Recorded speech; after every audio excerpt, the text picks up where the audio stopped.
Okay, my third test of this media surface combination here. Going with the metal foil board. This is an 8.5 by 5.5. I'm keeping it a little bit larger for my experiment here, just because I need the space to really test out some different marks that I'm going after. And this one we're going to try to add in some light beams using the Brilliance ink. It's something that I would never do before because the Brilliance inks are known to dry too fast for the thing that I'm going to attempt on here after I lay down my initial impressions. Okay, so that being said, we're going to stamp out some tree trunks here. It's going to be a forest with these light beams kind of traveling across here. That's the theory. I don't know if it's going to work or not. I hope it does based on kind of the previous two experiments from the past 2 days. Okay. This stamp right here is Tree Trunk Trio. And it's not an endless tree. I mean, it ends after about 4.5 inches vertical. Okay. So we're going to have the tops of them going off the tops of the paper. Otherwise, we're going to have to address this if they just end abruptly within the space. So stamp them a little bit high. In your space, area, etc. Okay. I'm getting good pressure here. I'm probably using a little bit more pressure than I need to because pigment inks are thicker, so I'm used to, stamping with dye-based inks. So, all right, so we have something like this. I foresee this being a problem when you try to attempt what I'm going to attempt in here. So I might try to heat set these trees. We'll see how it goes. Okay, let's go for another in here. We'll go for about 2 or 3 impressions with this one, I think. Yeah, maybe 2, I'm not sure. I'm going to use this one and the tree trunk. Okay, we'll go up a little bit higher here, I think. Just for variation, the higher you go, the farther back in distance-wise it seems in terms of kind of the Western perspective in terms of art and space. Okay, so stamping out pretty good in terms of the impression quality. Of course, these stamps are meant to be, they're designed to be stamped out in dark colors over, a light background. When you're doing this in gold, on this gold, it's really light on dark, so it's reversed out. But the thing that I'm looking for, the important thing is that we retain, some of the details, or as much of the detail as we can, even though it's reversed out. Reversed out means it's light on dark. All right, let me try pad. My pad is getting pretty dry. I really need to buy some new ones.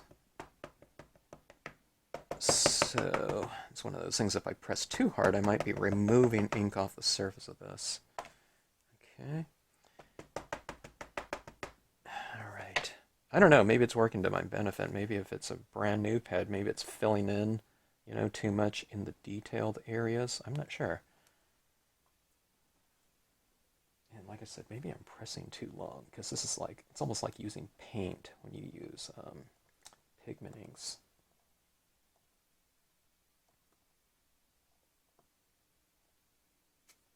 Okay, not too bad.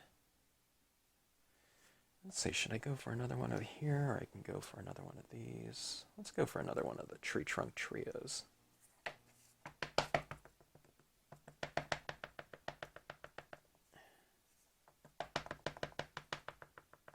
And we'll add another one over this way.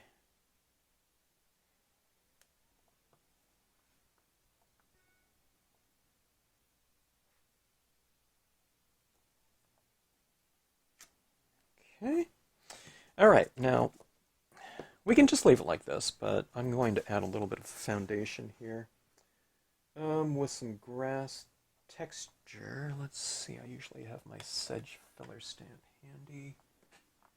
everywhere I go. Let me use the unmounted version. I have it right here. You tried this one yesterday on my scene. This is a little bit of a larger block than what I need for this, but we'll just use this one. This is from Nature Set number 10, but it's sold individually too.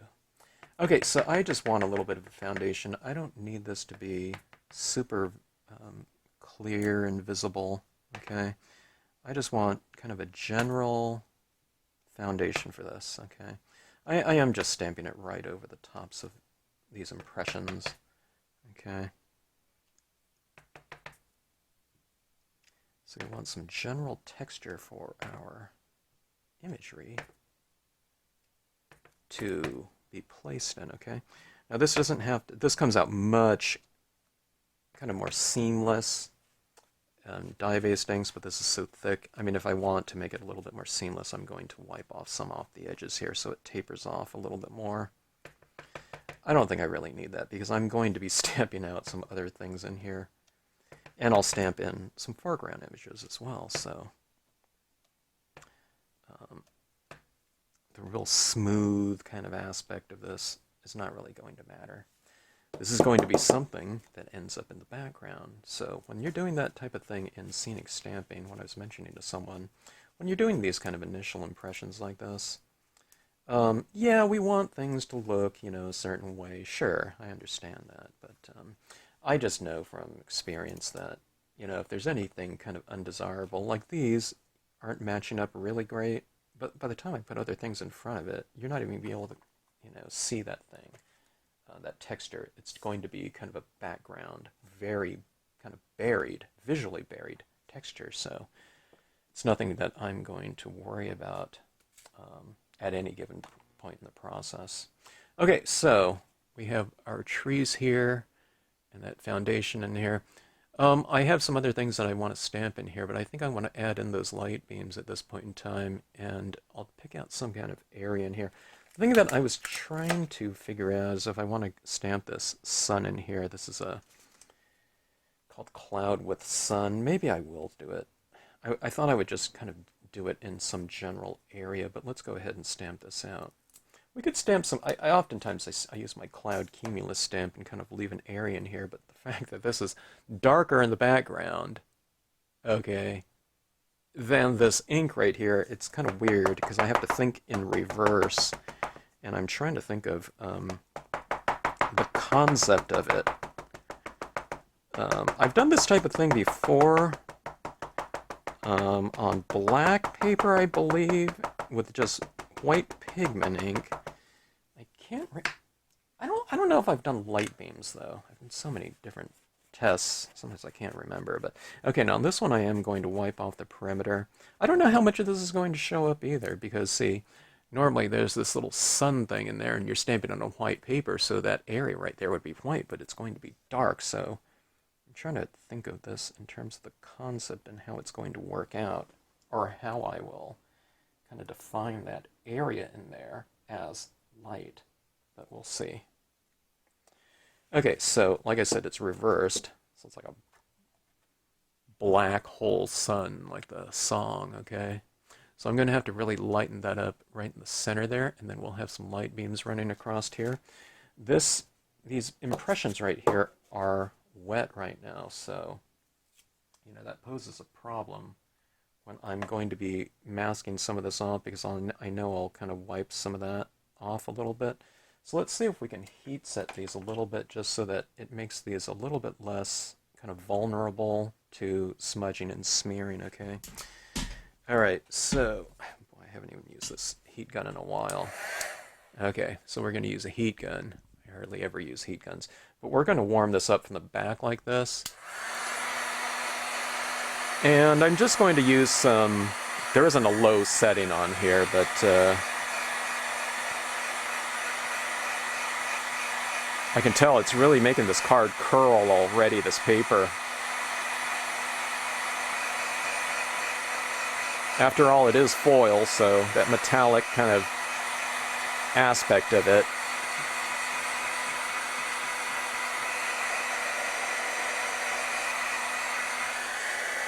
Testing it. I'll just counter curl this when the time comes. All right, now maybe I will hit this in the front a little bit. I'll just hit it from distance though.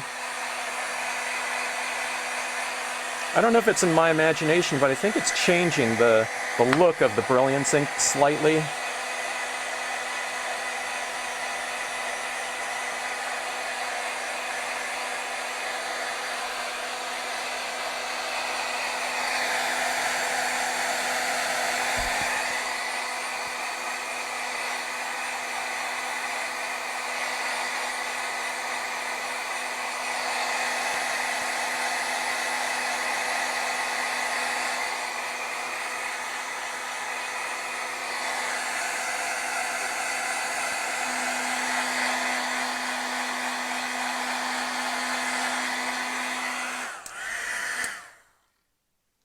All right.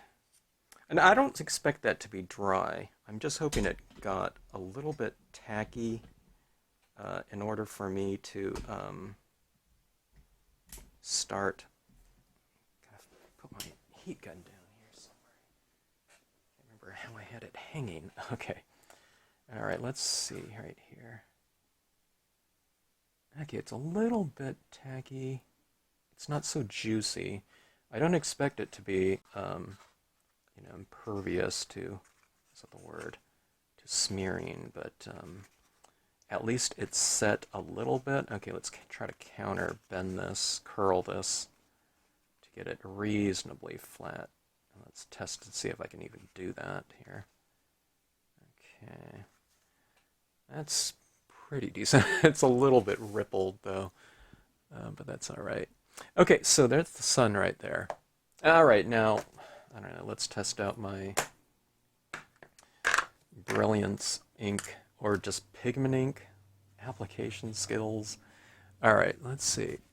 See that little area in the sun right here? It's hard to tell that's a sun because, like I said, it's the reverse. We're stamping it out onto a lighter color than the ink that we stamp the image out in. Okay, now I need to a little bit lighter. Okay. So I dab some of that off like that. Now what I usually tell people is I usually say use any color except for Brilliance ink. When you're trying to blend colors, it's easier to do it. If you're working on like a glossy cardstock and you're doing the fog type of look effect, because this dries too fast, but and it does dry awfully fast on like a cardstock, okay? But this again it's a more of a non-porous type of surface right here, so it allows us time to apply. Okay, so that's the good news right there. In terms of what we're going after here, attempting. Okay, let's see.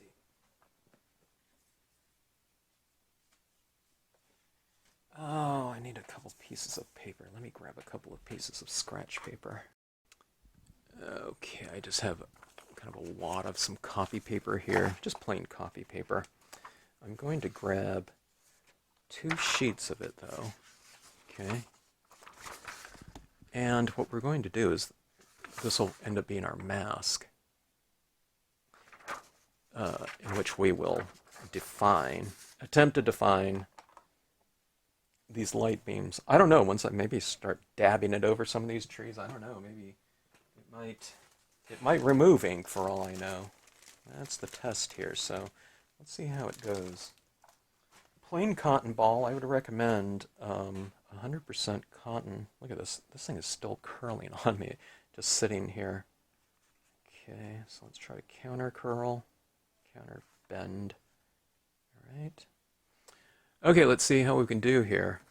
Okay, now with light beams, that sun represents something in back of these trees. Now I find it fun to kind of run some beams in front of some trees and behind other ones sometimes. I have it going in front of trees, kind of interweaving kind of the light beam structure. So let's say this one right here, remember how I said kind of lower represents closer, so maybe I can have some beams going across here in front of this tree and behind this one, or I can have it going in back of all of these trees, so there's some light beams in back, front, back, front, and you can play around with it, or you can have some beams just going across all of them, okay?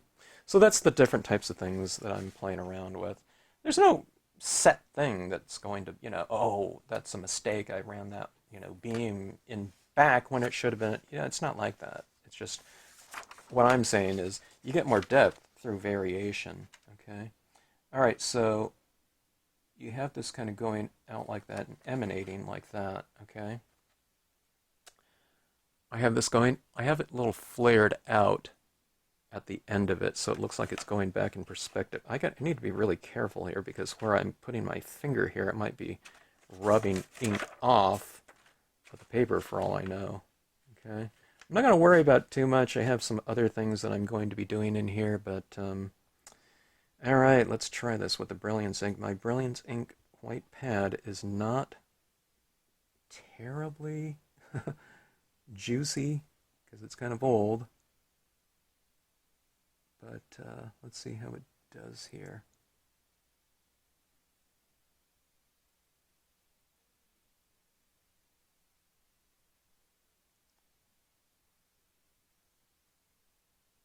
I'm trying to run it in back of the trees, but inevitably I'm getting some on the front of the tree too.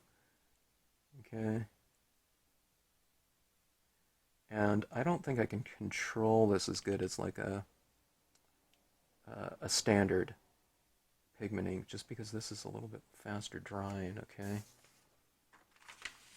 Okay, that one went in front of that a little bit too much. Okay, so I have a solution for this front part. So this is supposed to be going in back of those trees, but what I'll do is I'll have some overhanging tree limbs in there to take care of that. So I'll need to be a little bit careful about it in here.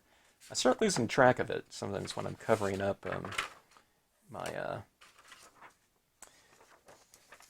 my imagery in here. Okay, the good news is I don't see anything noticeable where I've kind of rubbed anything off of anything. Ink off of the trees, okay? My impressions there. Okay, let's see here. I need some more space here. Okay. Like this and over here. I usually see some really dark trees, and I'm not dealing with dark trees, I'm dealing with light trees. So it's like the reverse. Okay, this one is going in front. This beam will be going in front of the tree trunk trio, but in back of the tree trunk, that larger one, and then I'll have this beam going in front of this other tree trunk trio impression. Okay, you can kind of vary your beams a little bit, have them a little bit lighter. It doesn't have to be a solid thing like that, okay? So that right there. They look really weird. I know. They look weird to me too. Until you get a few beams in there, okay? You kind of have to add them all in, otherwise they just don't make sense as a kind of a visual. Okay, now I am wiping off some of that ink off of that tree right there, okay? So I need to be really careful around that. I'm not going to worry about it too much though, but I do need to be conscious of it. Okay, let's try to go for a really wide beam. So sometimes when I'm going for a really wide beam, sometimes I adjust kind of the density of the beam. Sometimes I'll just make it lighter so I won't go over it too much, okay? So this is what I mean about kind of varying things. It's kind of the natural thing that happens to, you don't get a consistent beam, but it's not necessarily a bad thing. You just kind of try to enhance that aspect of it. So see, I went with a lighter beam in front of this one, so you get more of the tree showing, okay? All right, so sometimes you can go beam on top of beam. Let's see that tree right there. It's really kind of wiping off. Now, I expect these to dry a lot better in a couple days, okay? So again, I'm not too worried about it after my, in terms of drying time, after my initial experiments, they dried just fine. I can't even see where my sun starts. Okay, I'm going to try to put a pretty narrow beam. Sometimes the narrow beam I make a little bit denser. I don't know, you can just kind of play around with it. If it doesn't, if it's not bright enough, then just, you know, put your remask and add some more, you know, kind of add a thicker layer of it. Okay, so the thing that I'm looking for here is, I don't find it hard to apply this down. It's not drying up so fast that it's really hard to do. Okay. Okay, now this is where I didn't worry about that trunk not showing up too, you know, well enough or whatever. It's fine with me. Let's have this beam on this side now. Okay.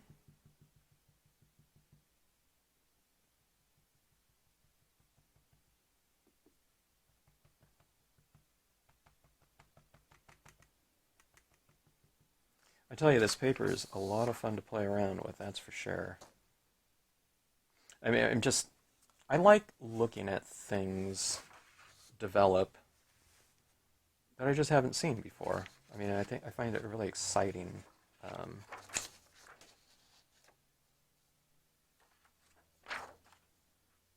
you know, when you approach your different creations, I think it's a good idea to. I don't see it as like a kind of a methodology where I'm going for something really specific, okay? I mean, you could if you're trying to replicate something, okay? But even if you're replicating something, I would kind of see it as a process more like it's like you're going into your craft room, but it's almost better to, I think, to see it as like you're going into the lab. You know what I mean? It takes out, it removes a lot of the, I don't know, potential hectic nature of trying to achieve something exactly. Okay, it makes it where things that happen along the process is just part of the process, you know. And I think it can really potentially make things a lot more fun too. Accidents happen. The unexpected is just something that you almost kind of look forward to, like you know, like a let's see what happens type of mentality. And what is it? When you go into something looking for anything, you're a lot more likely to find it than if you go into something kind of looking for something very specifically. You know, there's a lot less chance of you finding it. But if you go and you're thinking of anything can happen. You know, the chances of that happening is like, I don't know if it's 100%, but it's just like a lot more up there. Okay, now see where this one I kind of dissipated. I should have been doing that on these other ones. I think that looks like a better shaft of light like that. Okay, so anyways, that looks, I don't know, kind of interesting, I guess. And this worked better than I thought it would. I don't know. I thought the ink would dry too fast, but I should have known because this is not drying fast at all. Okay, now I need to kind of brighten up this center spot where it's kind of emanating from. Okay, so I'll try to make that light area lighter.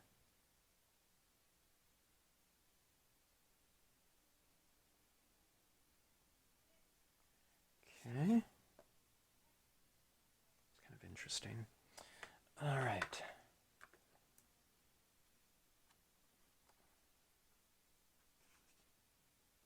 Counterbend. All right. Now, this, to me, is where a lot of the fun is going to begin. Not that that wasn't fun, but I think this is going to be even better, is where we start to kind of flesh things in and kind of round this into form a little bit more, okay, with more types of imagery and kind of those rough areas on there, you know, that I was talking about in the beginning, where I don't worry about that in the beginning. I think this is where it all kind of comes together, okay? So we're going to start adding in some foreground imagery. We're going to do this in both gold and white. The gold, from what I've experienced so far, appears much closer to us from a visual standpoint.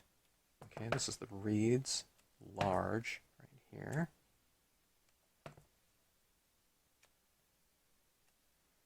Okay, see that down there?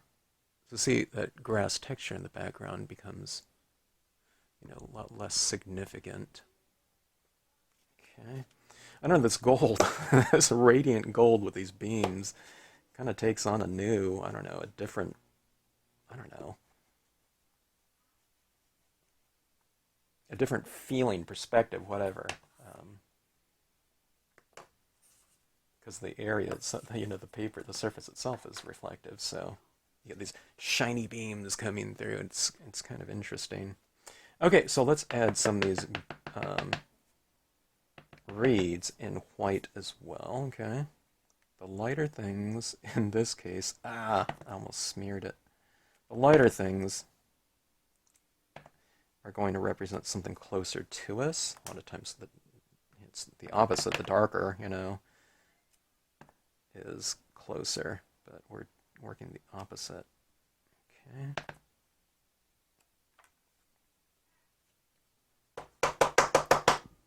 Okay, see that down there?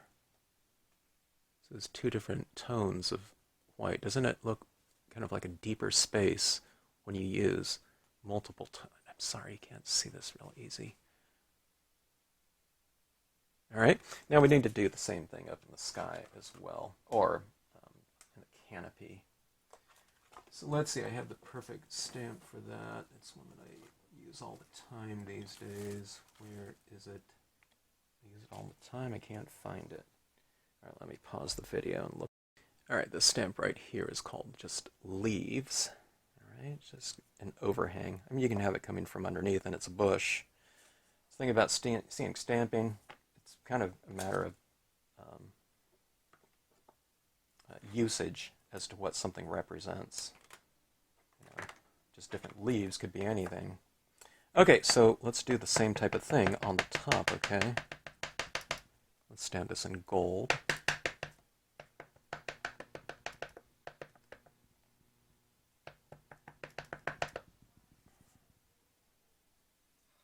Yeah, let me do a stamp off of that. I had so much, I think, VersaFine black on there. Okay, let's try that again.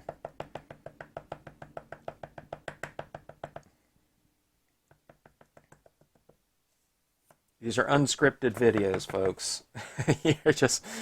You're watching an experiment here. All I do is hit record. Okay. I don't see that too much. It's blending in right with the, it's blending into the trees in the background, but when I do the white impressions, it should read a little bit more. Okay, so see those leaves in right there? I don't know, it doesn't look like anything. We'll definitely need to utilize the white of that, okay? So hopefully we create some depth in there. Okay, so see that? It looks like a nothing, doesn't it? It's almost like a blob. It's because they're all the same tone, so we need depth. And that's where the multiple values comes into play. And like I said, I'm thinking in reverse on this. Or I'm trying to conceive in reverse.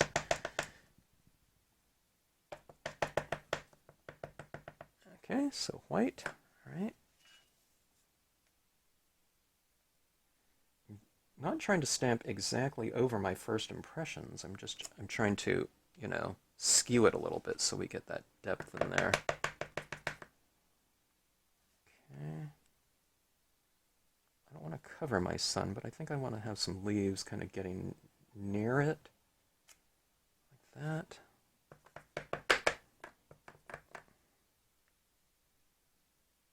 Okay.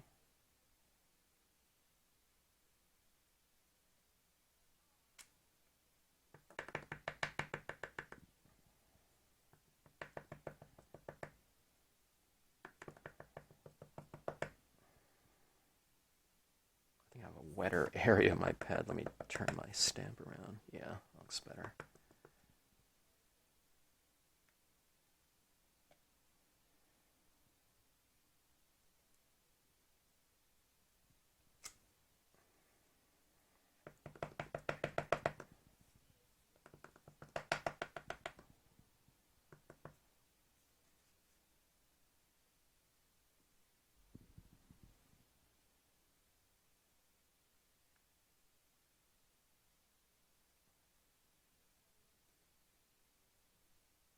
I never would have seen myself doing so much kind of this foil type of glittery types of looks here. But the thing for me, the thing that I like in scenes is I like mood, and I find that mood is often kind of defined by depth, okay? If we can see things kind of in a deeper space, I think that brings the atmosphere into a piece, and that creates the mood of a piece. So I like that aspect of it. And over the years, I've found that I do like kind of those more shimmery types of papers, like a Star Dream, Metallics, that type of paper. So this, for me, is pretty fun. Okay, let's see here. I want to create a little bit more depth in here, and let's do it with some scale. Let's do it with these, with some trees.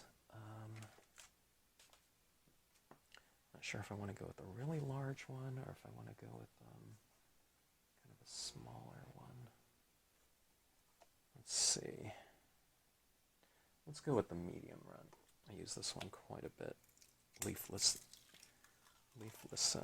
pine. Here. Oh, I hadn't even thought about it. Let's see. Do I want to do it in gold and white, or do I just want to do it in gold? Gold and white. What I'm thinking about now is if I do it in gold and I do other white impressions, I think it's already getting kind of busy in here. So I think let's just stay with, let's just go with one value. And let's just go with the white. Okay, this is hanging off the bottom of my thing, but I'm not going to use the whole thing in here. I'm just going to have it coming from underneath like this. Okay, now this is where I didn't worry, like I said, too much about my beams, okay? Going in front of some of the trees when they were supposed to be in back of it. It's because when you start layering different things like this within the space, I have so many things now that are closer to us, so it pushes anything that I've done previously towards the back in a visual sense, okay? So see these trees like that. So suddenly, you know, anything that was like on that tree trunk right there, whatever, it just becomes so much less significant from a visual standpoint in terms of the viewer's attention. So you just don't really have to worry about those types of things like that. There's all kinds of other things that happen along the way in the process. So, you know what I mean? It's not really a factor. All right. Now, I'm leaving a space in there for this little deer. This one's too big, though. I was going to do this one. I could do it. It could be right here. But I think I want to have it kind of farther in the background, so I'm going to use the smaller version of it. I'm really pushing this in terms of the layering on this scene. I usually wouldn't do little highlights on there, but I might on this one. I'm not sure. I mean, there's a lot of depth in here. Well, we'll see. You know, as this white ink starts to dry, pigment inks, I guess even the Brilliance ink on here, they dry darker than what they look like when they're freshly applied. So these beams look a little bit more gold to me. So it remains to be seen. I think these impressions in white still look reasonably white, you know, from 2 days ago. So I don't think I need to worry about that. But these ones right here, I stamped these white ones over so much gold ink already, as opposed to just the paper. All right, so let me get my little deer in here. Okay, so we have our little deer silhouette right here. And we're going to do this in white. It's like the legend of the white deer, or whatever, right? Isn't there something like that?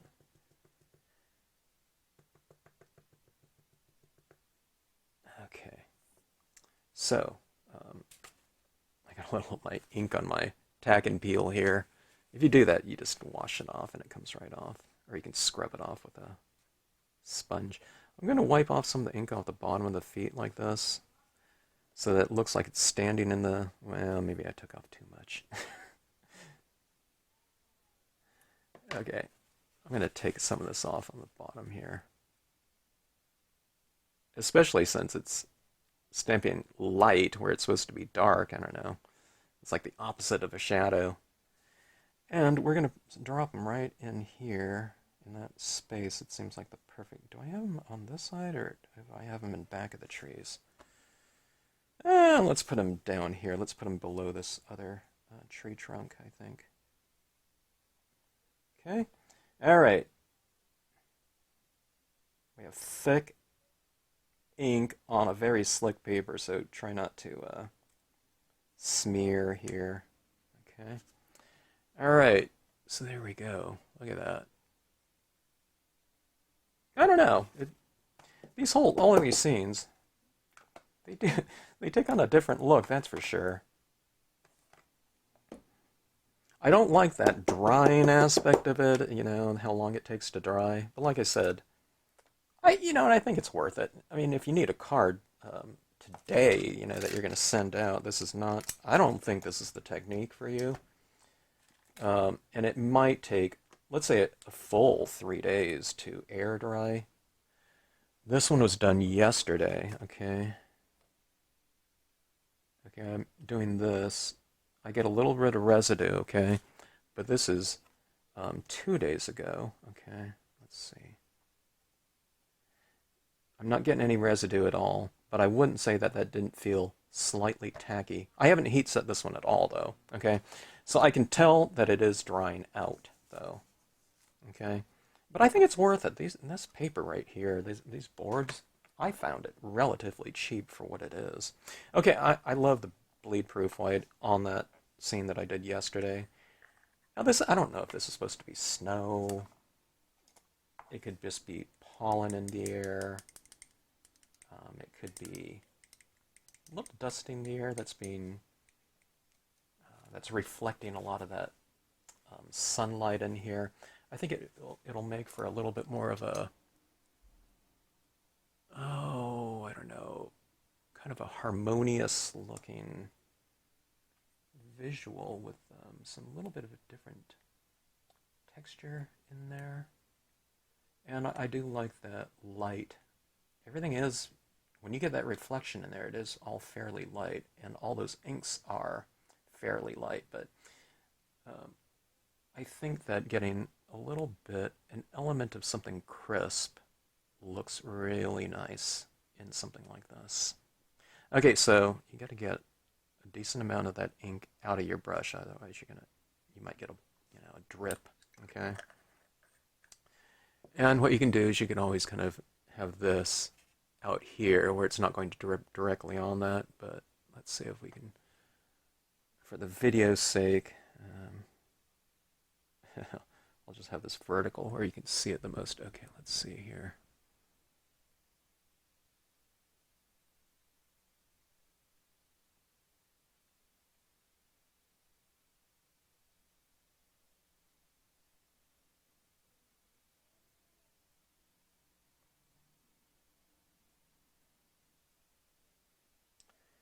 Okay, I'm going to turn this in the direction that's the most conducive for my spray direction, pattern, whatever.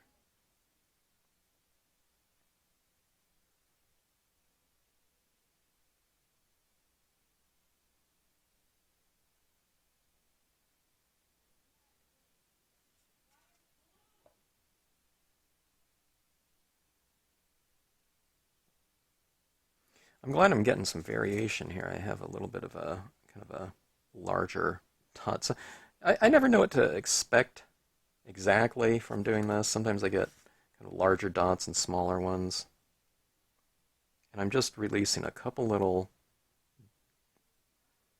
bristles at a time.